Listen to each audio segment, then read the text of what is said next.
We managed to catch up on a film milestone day as we hit the 21st of October. Back to the Future 2 went to that date way back 30 years ago. And this week we've seen loads of videos, loads of pictures posted online of people celebrating that. And the great thing is, not even that, we've seen people in actual DeLoreans in the street, which is great. Someone in Birmingham in the UK got pulled over on the local motorway by the police for having his doors open at the same time. Not only that, but it's shown not only by the fans, but in box office in America on the Wednesday, on the date of the 21st, it went #1 in the box office. Obviously, over the last couple of weeks, people have been asking lots of questions. They've been talking to Michael J. Fox, they've been talking to the Doc himself, and they have also been talking to Robert Zemeckis. Thankfully, over the last few weeks, Zemeckis has actually come out with a few statements. The one thing being that he doesn't want any sequels, he doesn't want any prequels, he doesn't want any remakes. So if you're a Back to the Future fan and you like the franchise the way it is, this is great news. If you actually want something coming in the future, you're probably not going to get it. It's up to you what you think, but I personally think it's a great thing. Tom Cruise, that man, who's back as Jack Reacher. He has started filming this week for the massive sequel. The title of the film called Never Go Back. I said that Tom Cruise is coming back. What the fuck was that? Someone's dead.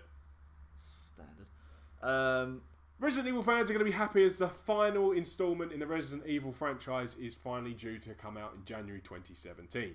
Director Paul W.S. Anderson is coming back in the director's chair and is uniting the whole cast in what is probably scheduled to be one of the most epic 3D performances of a zombie film ever made. Don't know whether or not it's going to be any good, but at least all the fans are actually going to get closure to their franchise. The new Planet of the Apes movie has started filming this week. Matt Reeves has released the first picture of the movie. Woody Harrelson has been announced as the lead in this new movie. It's one we're all looking forward to. Dawn of Planet of the Apes was one of the biggest films in 2014 and one of my favourites, so it's going to be one to look out to. The Ben-Hur remake has been pushed back by 6 months, so those of you expecting to see it in January, it's probably going to be looking more like August now.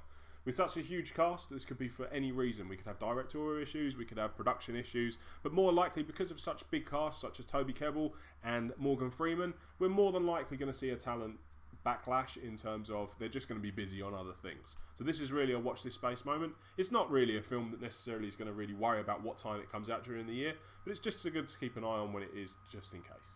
The new Friday the 13th movie has been put back again. News of it potentially being a new TV show, a new film, and talks of it being potentially a prequel or in 3D. The new one that has been announced has been put back 7 months to January 2017. Are we going to see an actual return of Jason Voorhees, or is it ever going to happen? Will it be good? Watch this space. Animation fans are going to be happy as over the years of 2018 to 2020, Illumination Studios has announced there's going to be 3 yearly instalments. As for now, we don't really know what it's going to be, but expectations is probably going to be a Minions 2, Despicable Me 3, and hopefully some sort of original story, because we just need to see something new come out of the animation studios. It's bad news for the UK as Marvel have announced Thor 3 Ragnarok is going to film over in Australia. Now this is great news for Marvel as it probably means tax cuts and incentives from filming over there. It means that they're probably going to see a bit more of a larger budget coming into the 3rd instalment. Whether or not this is going to make much of a difference, the good news, for Australians at least, is you're probably going to see some early release dates. The bad news for the UK is we're probably going to have to wait a little bit longer before we get to see Thor back on our screens again. After the surprising success of Ant-Man this summer and its demolition of the Chinese box office in recent weeks, it's been announced that it will be getting a sequel titled Ant-Man and the Wasp. With Evangeline Lilly and Paul Rudd scheduled to actually have larger roles in this one, and with the recent movements within the Marvel Cinematic Universe of a Ms. Marvel film being changed out for Ant-Man 2, does this mean that Evangeline Lilly is going to have a larger role with the Wasp? Who knows? This is definitely something that we're going to have to keep an eye on, so keep your eyes peeled on all things movies. Batman vs Superman has finally got itself a rating. Over in the US it's been given a PG-13, which means over here in the UK it's more than likely going to be the same as Avengers as a 12A. Now this is actually great news for the film because it means that it's probably gone through its post-production and it's finally finished. This now means then that over the next few months we're probably going to see an absolute inundation of trailers, we're going to see pictures, images and a lot more interviews. So for Batman vs Superman, this is the time. So obviously the big film news this week is the arrival of the final and new trailer of Star Wars The Force Awakens. It broke massive box office records already with its pre-sales. The film not even being released in another 2 months' time. The trailer has released some new footage that we haven't seen before, including John Boyega's character with a lightsaber and another look at Harrison Ford's character Han Solo. But still, the inclusion of Luke Skywalker is not there. So, what do you think about that? It could be interesting direction. Been looking at a few of the videos, been on YouTube, been on Cinema Blend, been on IMDb. General ethos, general theory, I suppose, at the moment is we could see a very interesting shake-up with Luke Skywalker. Some people saying that he potentially could be evil. Cinema Blend came out with a recent article saying that Mark Hamill actually pitched the idea to J.J. Abrams 10 years ago for an evil Luke Skywalker.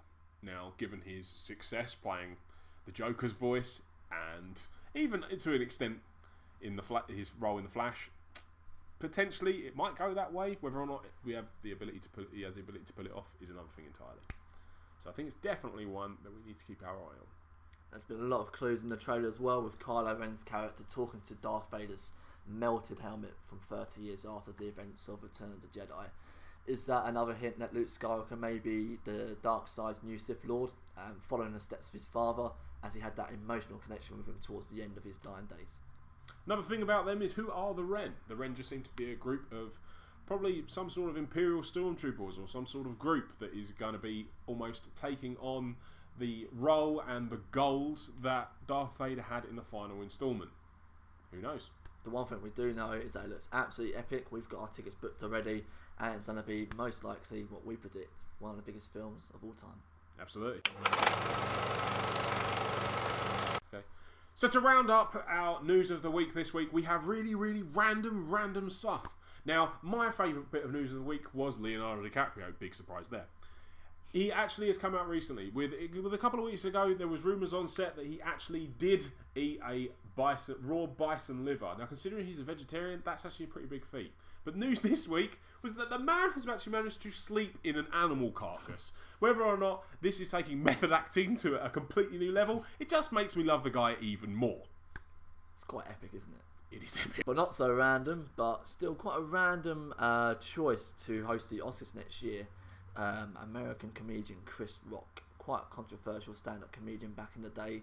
Chris Rock has a lot of charisma and controversial jokes that may be on its way to the Oscars. Is that something you're looking forward to? It's one that we are certainly intrigued by. What do you think about Chris Rock hosting the Oscars next year?